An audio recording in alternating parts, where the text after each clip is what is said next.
Hey guys, welcome to just outside of Houston, Texas, and I'm here with the brand new 2026 Genesis GV70. And for this video, I'm gonna kind of show you what's changed. I'm gonna go inside, show you the interior. We're gonna sit in the back seat. I'll go under the hood and we'll take it for a ride and we'll do a complete review. But let's start by giving you the price, because I usually like to keep that until the end, but this time I'll tell you right away. So the 4-cylinder version of this car starts at about $50,000, and if you get this one, the 6-cylinder twin turbo, then you're looking at just around $70,000, which may seem like a lot, but this competes with cars like the BMW X3, the Mercedes-Benz GLC, the Audi Q5.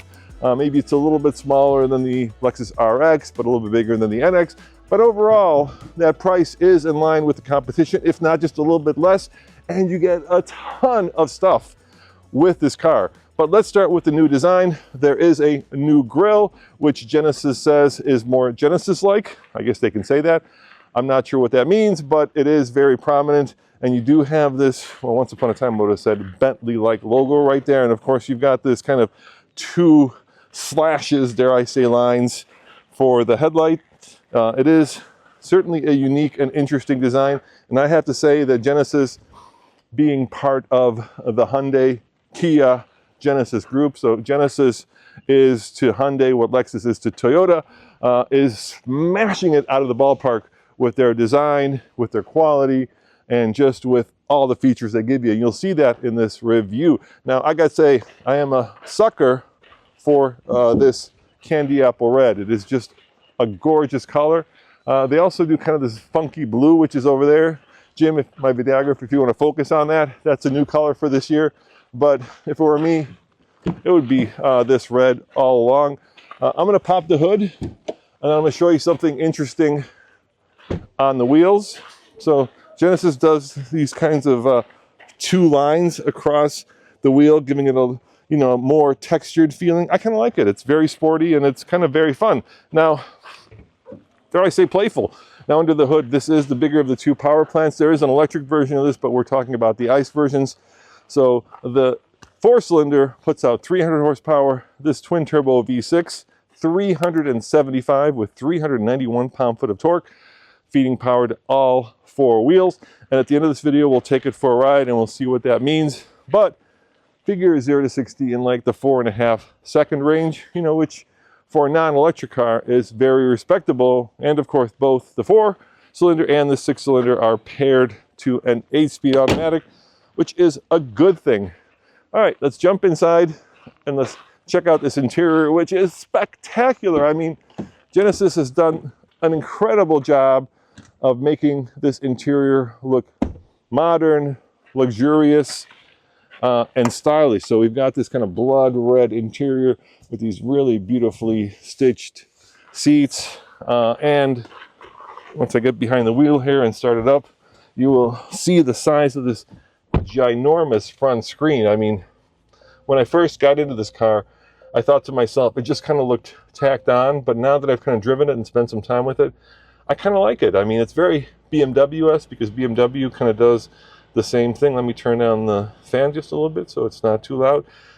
First thing you'll notice is that the fan is now touchscreen, but they still give you traditional controls both for the driver and the passenger. And we're looking at 2 zones here. And get this, there's a 3rd zone in the back. Now remember I said that Genesis, Hyundai, Kia just give you a lot of stuff for the same money that the Germans would charge you for. So like in terms of technology, this car has air suspension, 4-wheel steering, an electronic e-diff for going around a corner, 3-zone climate control. I mean, it's just packed full of pretty much everything that you could come up with today for a luxury car. Got this giant sunroof that stretches all the way back, and you've got, look at this, traditional controls for the air vents. What a classic idea, huh? Now, for 2026, they have added some drive modes. So you do have traditional drive modes. You've got the, I'll go over here. Oops, sorry. You've got Eco, Comfort, Sport, Sport Plus, and of course Customize. And if you push down on the mode selector, you've got these new modes called Snow, Mud, and Sand.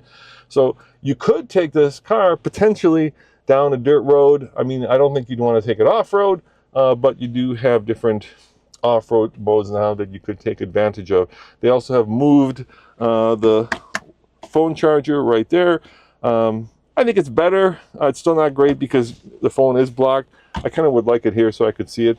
And for a long time I was torn by the key for the car, but it is hefty, and of course the reason I was torn is because the controls are on the side instead of on the front of it.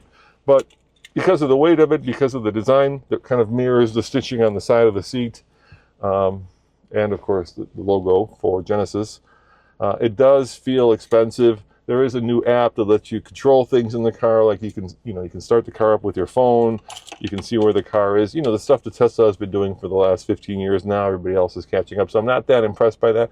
However, I am impressed by this flat bottom steering wheel. Genesis calls it a D shape.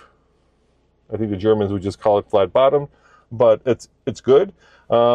Big fat steering wheel, heads up display, and love this too. Traditional controls for the volume and the tuning, and then haptic controls, for selecting your tracks, your media, and your map.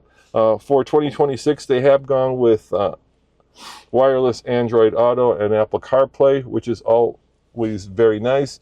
And then, like I said, I love the design in here. There's no wood, there's no fake wood. This might be fake carbon fiber, but I don't mind. It looks good.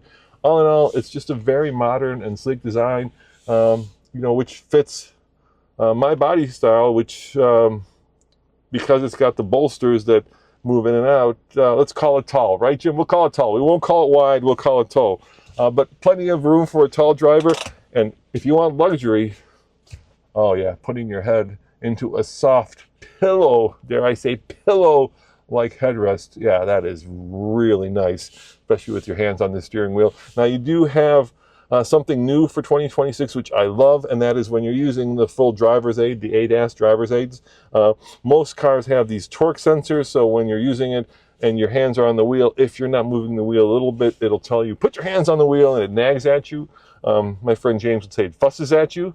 Not this car. It doesn't fuss at you because it's got capacitive sensors now in the steering wheel, so it always knows if your hands are on the steering wheel, as opposed to you having to do this. And I've been driving a lot to Moab, so I've been going down I-80, which is like dead straight, 80 miles an hour, and it's always annoying when you have to be like, hey, my hands are on the wheel. Just because I haven't moved it doesn't mean my hands are not on the wheel. This car knows. So let's jump in the back and see how we fit. I've learned something, so check this out. It actually, look at that. You can flip it all the way back, or you can flip it over here, which is nice. So let me put this side up so we can see how much room there is back here. So I'll put this guy up. There we go. And once again, very nice interior. This car is, like I said, compared to the RX, a little smaller. And you can kind of see that. I mean, I don't have a huge amount of legroom. I do have sufficient headroom. And I love this. Hyundai, Genesis, Korean brands let you do this. Basically, you can control the passenger seat from the back here. Unfortunately, I can't do that with the driver's seat, but that's okay. And then, like I said, not one, not two, but 3 different temperature zones, climate zones, so that the folks back here can have their own temperature. And then, that is always luxury, right? I'll do the queen wave to all the peasants out there. All right, let's see how much room is in the back, and I'll show you the design in the back. So let's open up this. Genesis is this little button over here on the wiper. It opens up. That's a good amount of room, right? I mean, for a car in this class, it's pretty good. Under here, let's see what's hiding under here. We've got a jack and the kind of little cubby hole. And then here's the cool thing. Like I said, this car now has different terrain modes. So, Jim, do you think I can lay down on that thing? Jim's nodding his head yes. So what I'm thinking is 10 years from now, when this is depreciated to like 10K and somebody's using it for like some backwoods off-roading, I could actually spend a night back here.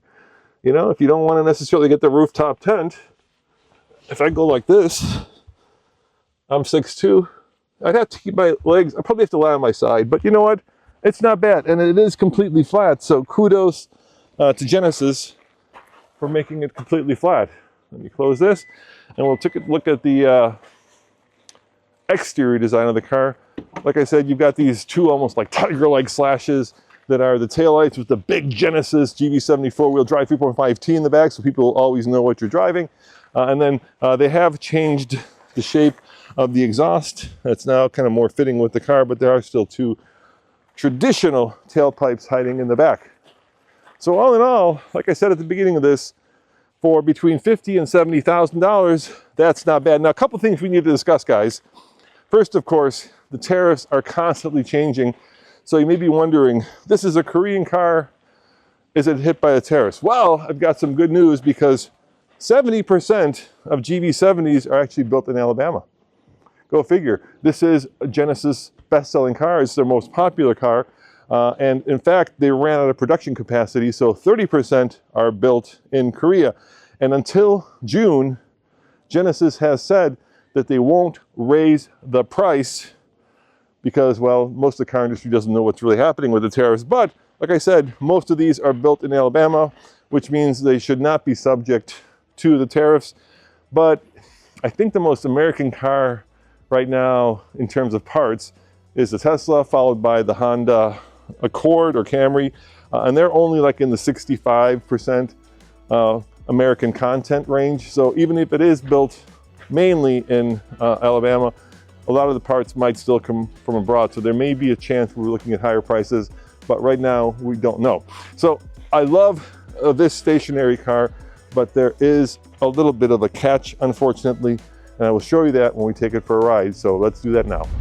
All right, well, I borrowed a different car to take for a drive, and this interior is just as lovely. Look at this white interior. It's so elegant, it's so classy. It is just spectacular. So let's just take it for a quick ride. Now I drove this car here from Houston, and so I have my seat exactly where I want it. I confirm this. The screen is big, large, and in charge. See, I just did it. Jim, I just did it. I put it in gear by doing that. This is what I was talking about. So there is a pretty, I don't know, it's kind of a small deal, but to me it's a big deal, and I will demonstrate it as we get on the road because there is something that would probably keep me from buying this car. So I'll show you what that is in a second. So we can do a quick little acceleration run down this road. Let me get a little flat here. I don't want to be going downhill, so I'm going to go straight, and we'll see just how quick it is, and you can kind of hear the engine note. Genesis has also done this cool thing where they do basically counter sine waves to any unpleasant noise in the car. So they're trying to keep it quiet, and they're trying to keep it as serene as possible. Let's go with that. All right. So I'll put it in sport mode. I'll do Sport Plus. No, that turns off the stability control. Let's not do that. And we'll just floor it. There we go. There go the turbos. It was 4.5 to 60, like I said. So it's not unpleasant. It's a 6-cylinder, of course, which a lot of people find more pleasant than like Toyota's 4-cylinder turbo.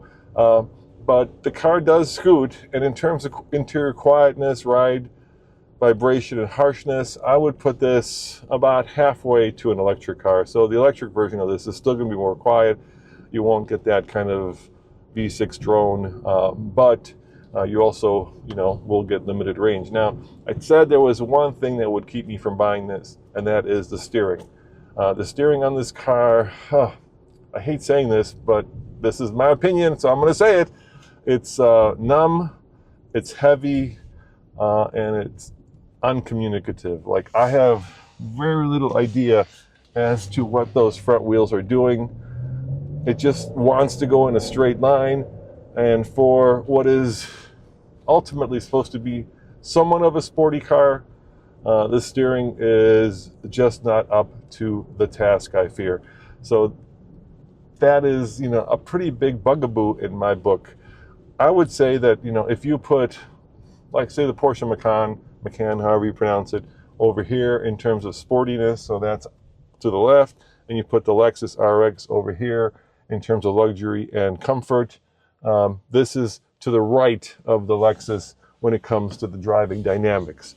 So I think what Genesis has done is they have really focused on ride harshness, vibration, but they've kind of dialed out a lot of the sportiness, and that is best seen by the steering. So if you're looking for a car where you're going to go canyon carving, I think you're not going to be satisfied with this. But if you're looking for a car that serenely and comfortably and stylistically, or very stylishly, I would say, moves you down the road, then you are looking at the right car.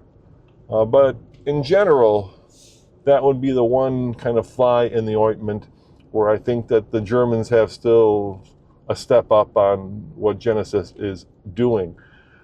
But, like I said, on the plus side, you do get a lot of really cool stuff and a lot of really luxurious features for your money. And that is really what the Korean brands have been doing. Anyway, guys, I want to thank you for watching. I want to thank Jim there behind the camera for filming this. As always, head on over to alltfl.com for more news, views, and real-world reviews. This is the first time I've actually done a program in the Houston area, and it's surprising that there are actually very good roads. For the most part, the manufacturers always take us to Austin, and I'm glad that Genesis kind of rolled the dice and took us to someplace new because, yeah, it's good. Muggy, but good. See you guys next time. Ciao.